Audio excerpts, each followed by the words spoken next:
کیونکہ ایک مرتبہ اپنے ملک و قوم کی بربادی کا سامان کرنے والوں کو دیکھنے کے بعد ان کے لیے یہ ممکن ہی نہیں تھا کہ وہ انہیں زندہ چھوڑ دیں۔ انہیں بٹواری کیمپ تباہ کرنا تھا، خواہ اس کی کچھ بھی قیمت ادا کرنی پڑتی، اور نہ جانے مشتاق کیا گل کھلا دے۔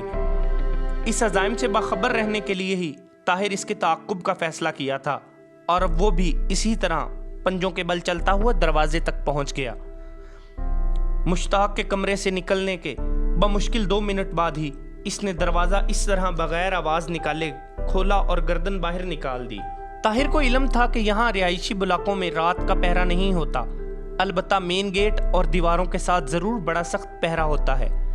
باہر کچھ فاصلے پر جلنے والا بلب کی ہلکی سی روشنی میں اس نے مشتاق کی آخری جھلک اس وقت دیکھی جب وہ بائیں ہاتھ ان کے ساتھ والے کمرے کی دوسری طرف گھوم رہا تھا۔ طاہر نے اپنی پشت پر کھڑے سلیم کی طرف دیکھا جو اسے اسنا میں اٹھ کر وہاں آ گیا تھا۔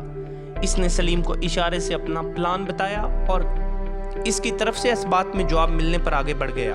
مشتاق سے دگنی رفتار کے ساتھ وہ بلاک کے کارنرز والے اس کمرے تک پہنچ چکا تھا، جس کے بعد مشتاق اس بلاک کی پشت پر پہنچ گیا جہاں قدرے اندھیرا تھا، کیونکہ اس سے آگے گھنے درختوں اور سرکنڈوں کا سلسلہ تھا جہاں انہیں تربیت دی جاتی تھی۔ مشتاق درختوں کے اس جھنڈ کے پاس پہنچ کر رک گیا، اور اب وہ شاید کسی کا منتظر تھا۔ طاہر کے لیے بڑی عجیب سچویشن بن گئی تھی۔ وہ اپنی جگہ سے ہلنے کا خطرہ مول نہیں لے سکتا تھا، اسے ابھی یہاں ایک پلر کے ساتھ چپک کر ہی صورتحال کا جائزہ لینا تھا۔ اچانک وہ چونکا جب اسے درختوں کے جھنڈ سے کوئی اس طرف آتا دکھائی دیا۔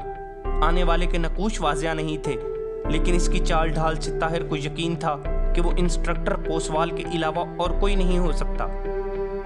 اب وہ صورتحال کو اچھی طرح جاننے لگا تھا، لیکن اس کی خواہش ضرور تھی کہ وہ ان دونوں کے درمیان ہونے والی گفتگو سن سکے۔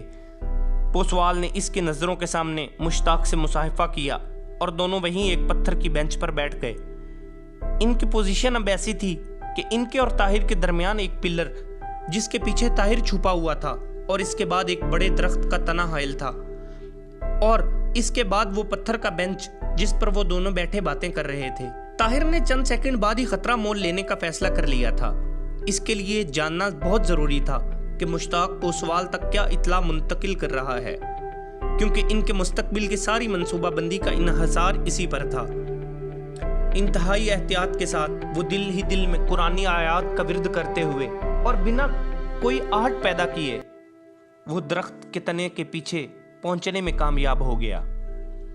اب اس نے اپنے کان دونوں کی طرف لگا رکھے تھے۔ یہاں گفتگو واضح تو سنائی نہیں دے رہی تھی، لیکن کسی حد تک ان کی بات سمجھ آ جاتی تھی۔ مشتاق کی آواز آ رہی تھی جو پوسوال سے کہہ رہا تھا، سر دونوں کے درمیان کوئی چکر ضرور ہے، لیکن دونوں بڑے چالاک ہیں، ابھی تک انہوں نے کوئی ثبوت نہیں دیا۔ الو کے پٹھے، مجھے ثبوت چاہیے، ثبوت۔ اپنے کان اور آنکھیں کھلی رکھو، تمہیں ان دونوں کے درمیان اس لیے نہیں چھوڑا گیا کہ تم صرف شک کرتے پھرو۔ پوسوال کی ڈانٹ قدرے واضح تھی۔ سر میں بالکل چوکنا ہوں، ان کی کوئی حرکت مجھ سے چھپی نہیں رہ سکتی، میں نے دونوں کے گفتگو سے اندازہ قائم کیا ہے۔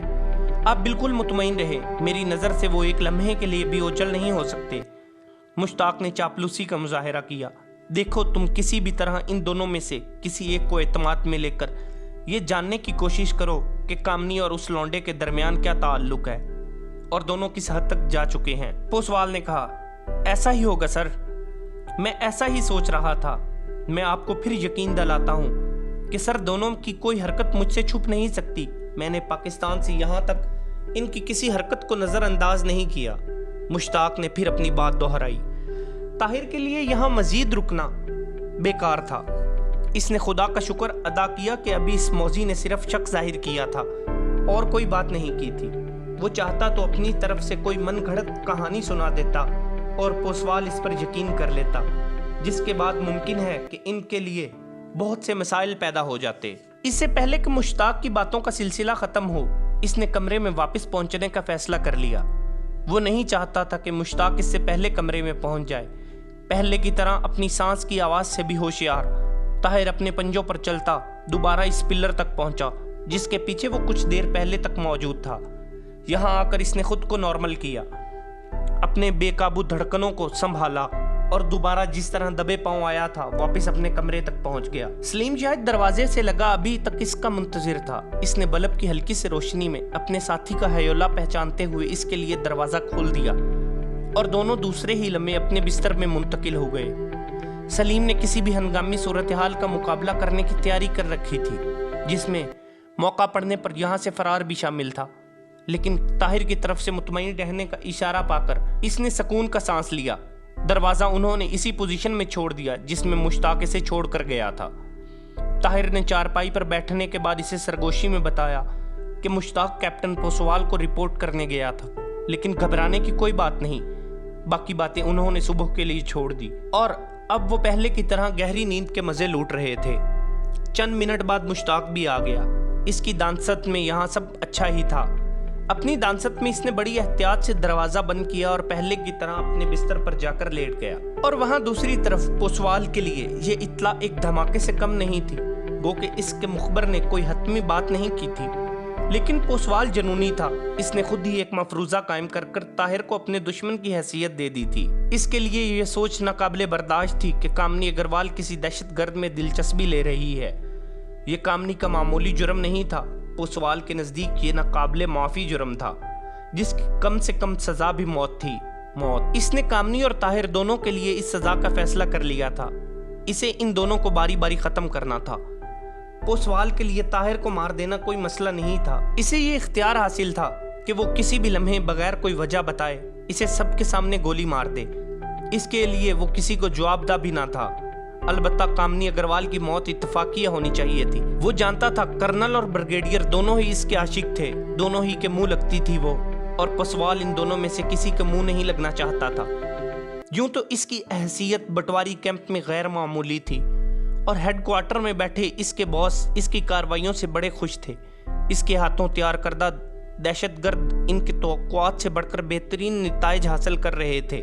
پوسوال خود انسانی بھیس میں ایک درندہ تھا۔ وہ اپنے زیر تربیت تمام تخریب کاروں کو درندے بنا کر ان کے ملکوں میں بھیجا کرتا تھا، اور اس کے تیار کردہ تخریب کاروں کے دل و دماغ میں صرف ایک ہی سودا سمایا ہوا رہتا تھا کہ وہ زیادہ سے زیادہ تباہی پھیلا کر اپنی عیاشی کا سامان پیدا کرتے رہیں۔ وہ انسانیت کے دائرے سے نکل کر وحشی بن جاتے تھے۔ یہ پوسوال تھا جس نے پاکستان میں ہتھوڑا گروپ، کلہاڑا گروپ قسم کے متعارف کروائی تھی۔ کسی انسان کا سر آہنی ہتھوڑے سے کچل کر مار ڈالنا انسانوں کے بس کی بات ہرگز نہیں تھی۔ جہاں ایک ایسی واردات ہو جاتی، سارا شہر ہراساں ہو جاتا، ہر طرف خوف پھیل جاتا، اور اس خوف کی کوکھ سے جنم لینے والی افواہیں اور خدشات مقامی آبادی کے اذہان کو اس طرح جکڑ لیتے کہ انہیں اپنے سائے سے بھی ڈر لگنے لگتا تھا۔ اس سہمی ہوئی فضا میں پوسوال ہی کے زیر تربیت ایجنٹ خطرناک افواہیں پھیلاتے مقامی آبادی کے منہ میں ایک بات ڈال کر وہ اسے ملک کے ایک کونے سے دوسرے کونے تک پہنچا دیتے۔ وہ لوگوں کو غیر محفوظ ہونے کا احساس دلاتے اور ان کے دلوں میں اپنی حکومت کے خلاف نفرت پیدا کرنے میں بھی کامیاب ہو جاتے۔ اخبارات میں سوال اٹھتا کہ اگر حکومتی ادارے اتنے بے بس کیوں ہیں؟ پوسوال کا کام اور آسان ہو جاتا جب اس کے ٹارگٹ ایریا کی پولیس عوام کو مطمئن کرنے کے لیے جعلی ہتھوڑا گروپ گرفتار کر لیتی، جس کے ساتھ ہی اخبارات ایک ہلچل مچا دیتے، کیونکہ گرفتار شدگان بے گناہ ہوتے تھے اور کوئی نہ کوئی صحافی ان کی اصلیت جان لیتا، جس کے بعد اخبارات حکومت پر چڑھائی کر دیتے۔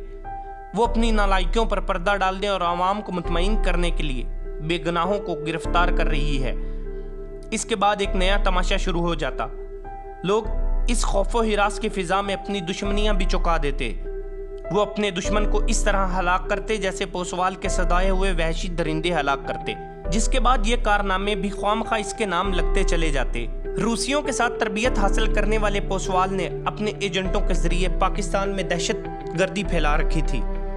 وہ اپنے رینک کے حساب سے کیپٹن ضرور تھا، لیکن اسے کسی بھی کرنل سے زیادہ مراعات حاصل تھی۔ یہی وجہ تھی کہ دوران تربیت اس کے ہاتھ مرنے والے کسی بھی تخریب کار سے متعلق انکوائری نہیں کی جاتی تھی۔ اس کے افسران جانتے تھے کہ بسا اوقات نفسیانی دھاک بٹھانے کے لیے اور ان زر خرید غلاموں کو یہ احساس دلانے کے لیے کہ وہ اب کبھی ان کی قید سے آزادی کا تصور بھی نہ کریں، اس طرح کے نفسیاتی حربے آزمائے جاتے تھے، اور پوسوال یا کوئی اور انسٹرکٹر